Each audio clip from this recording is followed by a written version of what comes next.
Join us today during the Jeep Celebration event. Right now, get 20% below MSRP for an average of $15,178 under MSRP on the purchase of a 2023 Jeep Grand Cherokee Overland 4xE or Summit 4xE.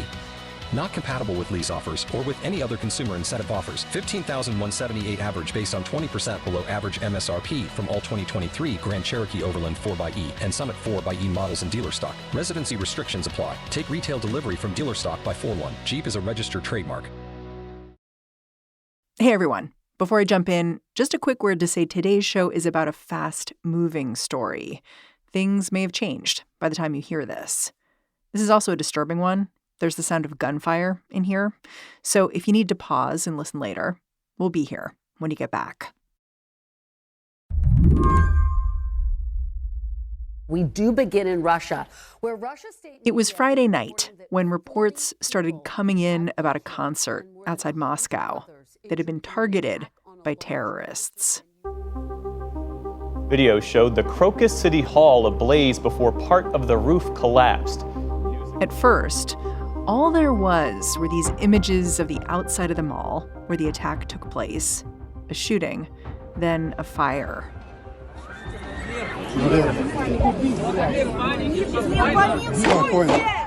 Then came the videos from inside the venue, the sounds of gunshots and panic.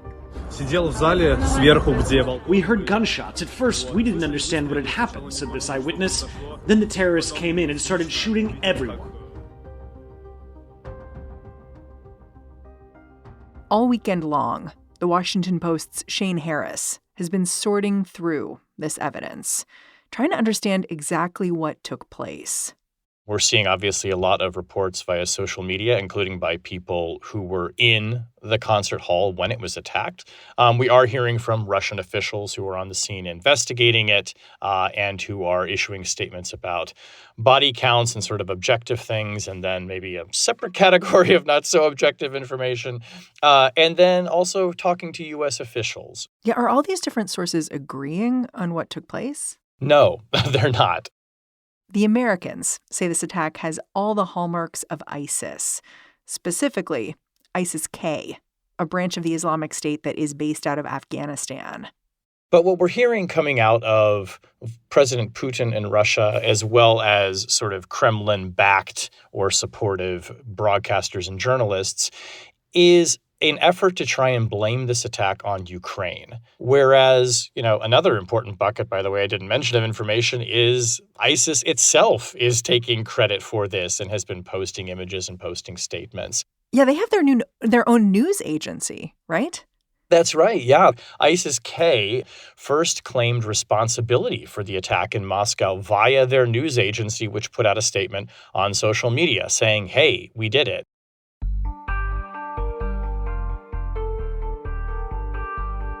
Over the weekend, it's been interesting to me to see this push and pull over responsibility, to see a speech from Vladimir Putin where he avoided saying ISIS had anything to do with this attack. And then within hours, you see ISIS itself releasing gruesome videos shot allegedly by the shooters themselves in the concert venue, almost to prove no, we did this.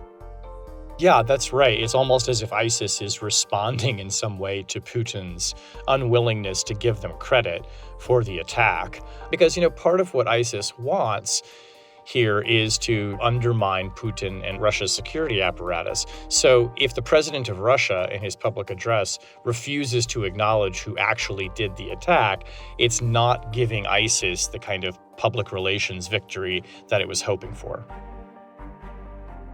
Today on the show, a very public fight over a terrorist attack in Russia and why who gets the blame matters. I'm Mary Harris. You're listening to What Next? Stick around. This episode is brought to you by Discover. When it comes to your finances, Discover wants you to know they are the credit card that is always there for you. With 24/7 U.S.-based live customer service, everyone has the option to talk to a real person anytime, day or night. Yep, that means no more waiting for, quote, normal business hours just to get a hold of someone. We are talking real service from real people whenever you need it. Get the customer service you deserve with Discover. Limitations apply. See terms at discover.com/creditcard. This episode is brought to you by Rocket Money. Do you ever feel like money's just flying out of your account and you've got no idea where it's going? It is all those subscriptions. Think about it. Between streaming services, fitness apps, delivery services, it is endless. Rocket Money is a personal finance app that finds and cancels your unwanted subscriptions. It monitors your spending and helps you lower your bills. You can see all of your subscriptions in one place. If you see something you don't want, you can cancel with a tap. You never have to get on the phone with customer service. They'll even try to get you a refund for the last couple of months. All you have to do is take a picture of your bill, and Rocket Money will take care of the rest. Rocket Money has over 5 million users and has helped save its members an average of $720 a year, with over $500 million in canceled subscriptions. So stop wasting money on things you don't use. Cancel your unwanted subscriptions by going to rocketmoney.com/whatnext. That's rocketmoney.com/whatnext. rocketmoney.com/whatnext. Let's start with the attack itself. This was a concert venue, also a mall called the Crocus Concert Hall, outskirts of Moscow. How popular is this place? Like, what was this place? Yeah, so this is a big kind of glitzy concert hall and public event space northwest of central Moscow out in a suburb. You know, Sia played there at one point. I mean, other big bands have played there.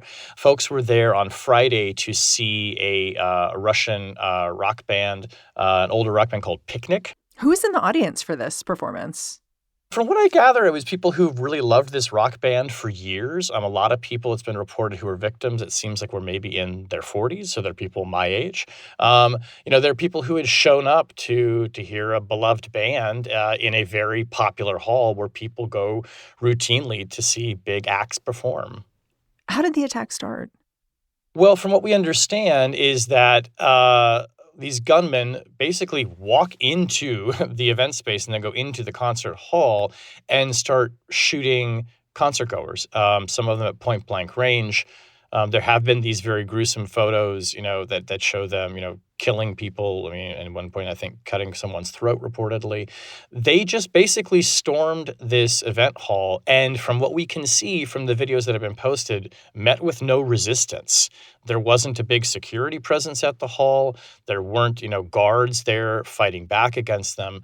These terrorists were able to just go in and essentially, with free reign, terrorize this place and then appear to spread some kind of flammable liquid that then set the concert hall ablaze and ultimately brought down the roof. So it really destroyed this venue, it appears.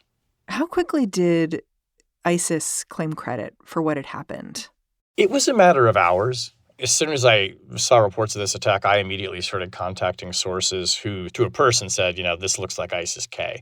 You could kind of read the reporting and even see some of the initial imagery and see that this was this gunman style of attack kind of fit with their MO. So they have a signature way of going about things?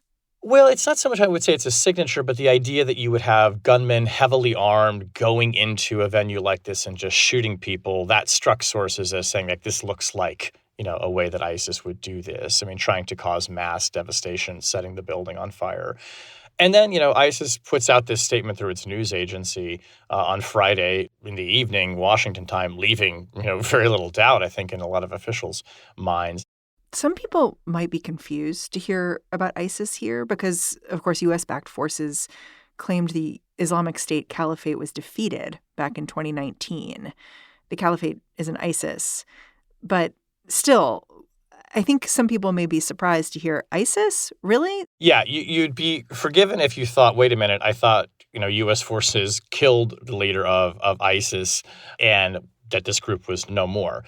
What we're talking about here in this Moscow attack is a branch of ISIS that's often known as ISIS-K, which stands for Khorasan. And this is a group that really where their efforts have been focused on is fighting the Taliban in Afghanistan, which they do not see as sufficiently committed to pure Islamic law or Sharia or Islamic rule. So this is kind of an offshoot, it always was a division of main ISIS that really hasn't been destroyed and has actually been quite active. It hasn't gotten the level of attention that, sort of core ISIS got and that the United States was so committed to in its fight, principally, there in Syria and in Iraq. But it's an active division that has been doing a number of terrorist attacks. Folks may remember a few months ago, there was this massive bombing in Iran that killed around, I think, 90 people. That was ISIS Khorasan. Just in January, there was an attack on a church in Turkey that didn't get a lot of attention. There have been attacks in Russia going back to 2019 by this group. So it's kind of an offshoot that has maintained some strength and appears to be obviously, quite capable still, given the devastating attack in Moscow over the weekend. I don't understand where Russia and Iran and Turkey come into play if ISIS-K is primarily concerned with the Taliban in Afghanistan. Can you explain? Yeah, ISIS-K sees Russia as essentially having the blood of Muslims on its hands, and is particularly targeting Russia over its support of the regime in Syria. So, in some sense, ISIS-K even blames Russia for helping to, deny it the caliphate that it wanted.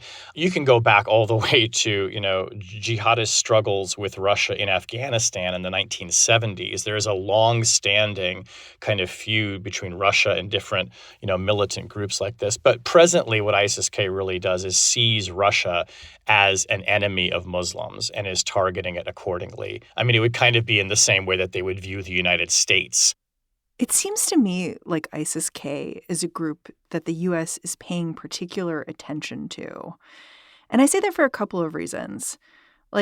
First reason, a day before this attack in Russia, U.S. Central Command was warning Congress that ISIS retains the ability and the will to attack the U.S. and Western interests abroad with little or no warning. So that's one thing. It was clearly on someone's mind. But then there was this very specific warning. On March 7th, the U.S. government told Americans in Russia that the embassy is monitoring reports that extremists have imminent plans to target large gatherings in Moscow, including concerts. So tell me a little bit about what your contacts inside the government are saying about ISIS-K and whether they are turning their attention to this group and why. I think they've never stopped paying attention to it. When the U.S. pulled out of Afghanistan a few years ago, we'll recall that a lot of people who were opposed to that withdrawal said, we need a U.S. presence on the ground to continue monitoring terrorist activities, of which you would put ISIS-K in that group. And sort of the proposal that the Biden administration made was, we think we can do this kind of intelligence gathering and monitoring of potential threats emanating out of Afghanistan and the region without having boots on the ground.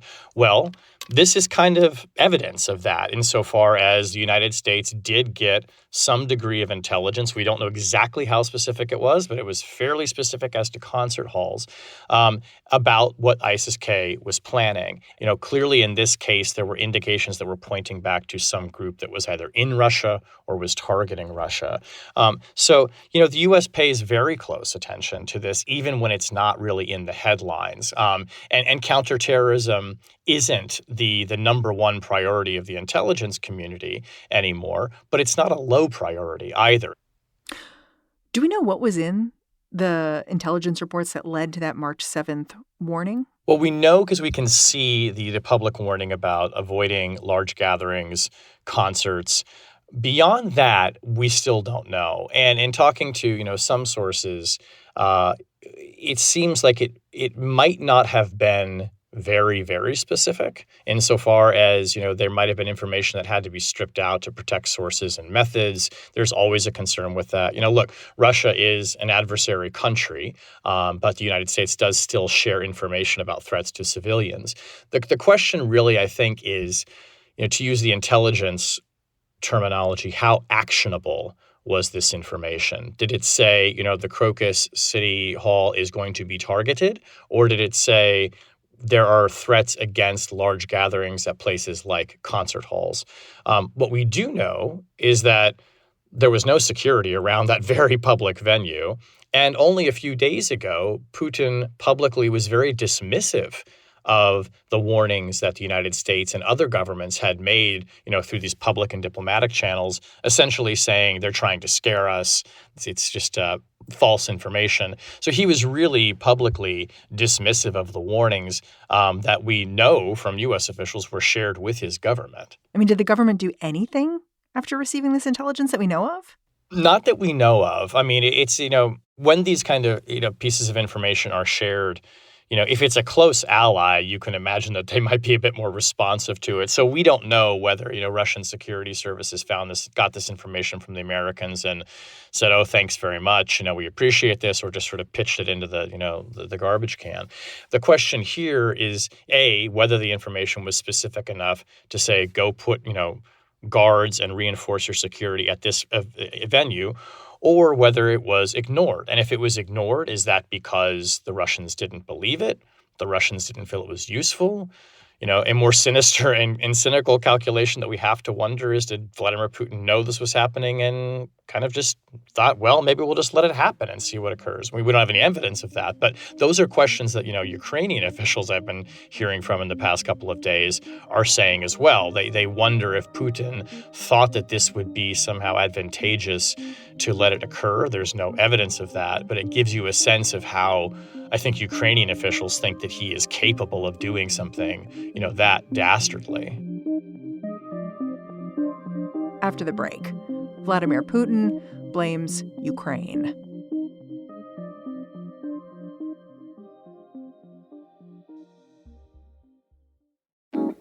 This podcast is brought to you by Progressive Insurance. Let's face it, sometimes multitasking can be overwhelming. Like when your favorite podcast is playing and the person next to you is talking and your car fan is blasting, all while you're trying to find the perfect parking spot. But then again, sometimes multitasking is easy, like quoting with Progressive Insurance. They do the hard work of comparing rates so you can find a great rate that works for you, even if it's not with them. Give their nifty comparison tool a try, and you might just find getting the rate and coverage you deserve is easy. All you need to do is visit Progressive's website to get a quote with all the coverages you want, like comprehensive and collision coverage or personal injury protection. Then you'll see Progressive's direct rate, and their tool will provide options from other companies, all lined up and ready to compare. So it's simple to choose the rate and coverages you like. Press play on comparing auto rates. Quote at Progressive.com to join the over 28 million drivers who trust Progressive. Progressive Casualty Insurance Company and Affiliates. Comparison rates not available in all states and situations. Prices vary based on how you buy. This episode is brought to you by SAP. First, the bad news. SAP Business AI will not help you generate cubist versions of your family's holiday photos, but it will help you understand which supplier is best to help you roll out your plant-based packaging in Southeast Asia, or identify the training your junior project manager needs to rise up the ranks, or automate repetitive tasks while you focus on big innovations. So you can be ready for the next opportunity. Revolutionary technology, real-world results. That's SAP Business AI. As soon as this attack occurred, it seemed like the narrative inside Russia was really pushing people to consider that Ukraine was involved somehow in the attack, as far as I can tell without evidence. Putin gave a speech where he talked about how there was an open door for the terrorists who had staged this attack and that they were heading to the Ukrainian border. All four direct perpetrators of the terrorist attack, all those who shot and killed people, were found and detained. They tried to hide and move towards Ukraine, where, according to preliminary data, a window was prepared for them on the Ukrainian side to cross the state border. A total of 11 people were detained. Tell me more about this connection and how certain actors in the Russian government are trying to draw it. Yeah, so Putin gives this speech in which he tells people that these attackers, as they were fleeing, were heading towards Ukraine. And he never says Ukraine's behind it, but he also talks about Nazis and their tactics of harming civilians in the occupied territories, which is, essentially it's a reference to Ukraine. He's in fairly, unsubtle language. Because he refers to Ukrainians as Nazis. That's right. He refers to Ukrainians as Nazis. So in this fairly unsubtle way, he is saying to the Russian public, the Ukrainians did this. They put these people up to it. Maybe they hired them. The Russians have been putting out video of two of the supposed suspects, one of whom says that he was actually hired to do this. We've seen reporting in recent days of the Russian government telling state-backed journalists in Russia, go with the line that Ukraine is behind this. And we're now seeing prominent pundits and newscasters in Russia saying Ukraine did this. Ukraine is responsible for this. Unarmed men, women, and children slaughtered by terrorists that were sent by Ukraine, that were sent by the U.S. terrorists, the Nazis of the world.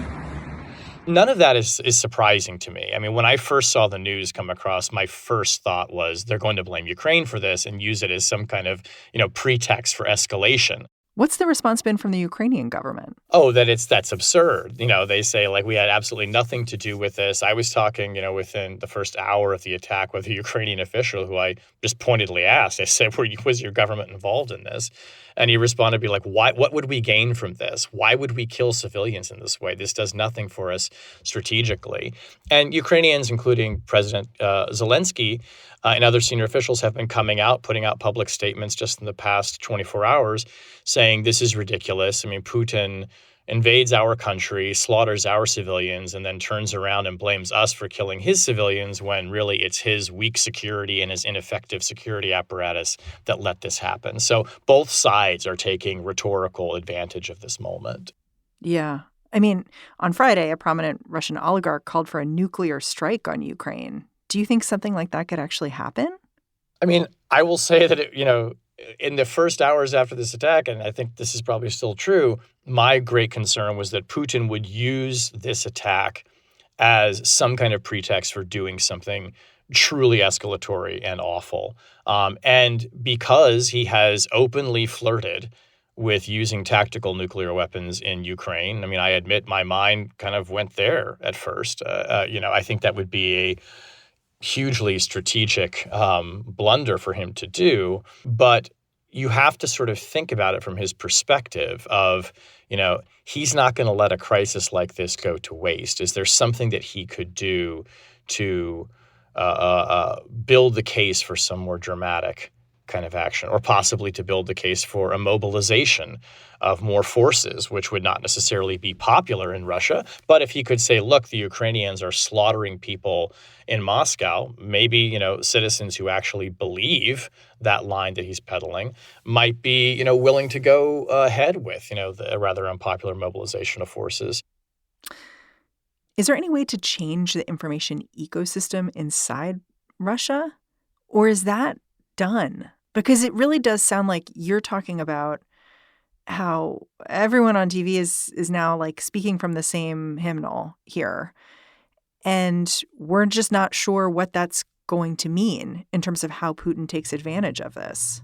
Yeah, I think as long as Vladimir Putin is in charge of Russia, there's practically no way to change the stranglehold that he has on information in Russia. There is no way to break Russia out of this disinformation sphere that people are living in. There are independent sources of news about Russia and some operating within Russia, but practically speaking, Vladimir Putin writes the script. And I think that's going to keep happening. It's one reason why the United States government and the intelligence community for a couple of years now have really been very forward-leaning and pushing out information about what they know about Russian activities, things that normally they would keep secret and try to stay in the classified realm, is they're trying as best they can to counter that narrative against Putin. And, in many cases, that's to build support in the West. It's not to try to convince minds in Russia. But if that starts to break through, and it does in the form of people like, Alexei Navalny and other opponents to Putin who speak out, that might start to change the environment. But we see what Putin does to people like Navalny and what he does to his critics. I mean, he has spent a lot of resources on trying to track dissidents, on trying to keep them silent. It seems like he's spending more time doing that than he is trying to monitor for threats against his own people by groups like ISIS-K. This attack It happened just a week after Vladimir Putin really ran away with the presidential election in Russia. And one of the things that Vladimir Putin promises Russians in exchange for his ultimate control of the country is security. And I was thinking about that in the context of this weekend. You know, the New York Times called this attack a searing counterpoint to Putin's promise. Do you think Russians are going to see it that way? I wish they would. I'm not optimistic of that because we've seen terrorist attacks in Russia, and opposition to Putin or rejection of Putin does not follow from them. Rather, what happens is you see Putin strengthening his stranglehold on information, implementing more onerous security measures domestically, embarking on foreign adventures like the invasion of Ukraine. You're absolutely right that, the fundamental compact that he is making, the implicit compact with Russians is, I am a strong leader, I will protect you. It's precisely why when they are hit in this way, in large measure because of the failure of his security apparatus, he rushes immediately to blame someone else for it. He will never accept blame himself. In fact, he cannot accept blame. He has to do everything he can to push the narrative the other way, and if not convince people that his version of the story is true, to at least confuse people to a sufficient degree that maybe they throw their hands up at it. This is what he's done after every attack, and so I don't anticipate this is going to be any different this time. Shane, I'm super grateful for your time and your reporting. Thanks for coming on the show. It's always good to talk to you, Mary. Thank you. Shane Harris, no relation, by the way, is a senior writer covering national security over at The Washington Post. He's also the co-host of the national security podcast, Chatter. And that's our show. What Next is produced by Paige Osborne, Elena Schwartz, Rob Gunther, Madeline Ducharme, and Anna Phillips. We are led by Alicia Montgomery with a little boost from Susan Matthews. Ben Richmond is the senior director of podcast operations here at Slate. And I'm Mary Harris. Thanks for listening. Catch you back here next time.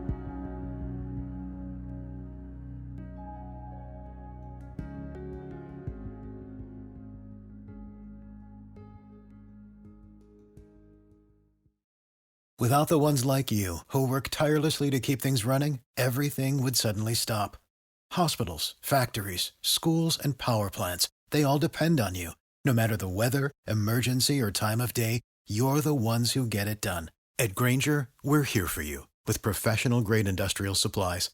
Count on real-time product availability and fast delivery. Call, click Granger.com, or just stop by. Granger, for the ones who get it done.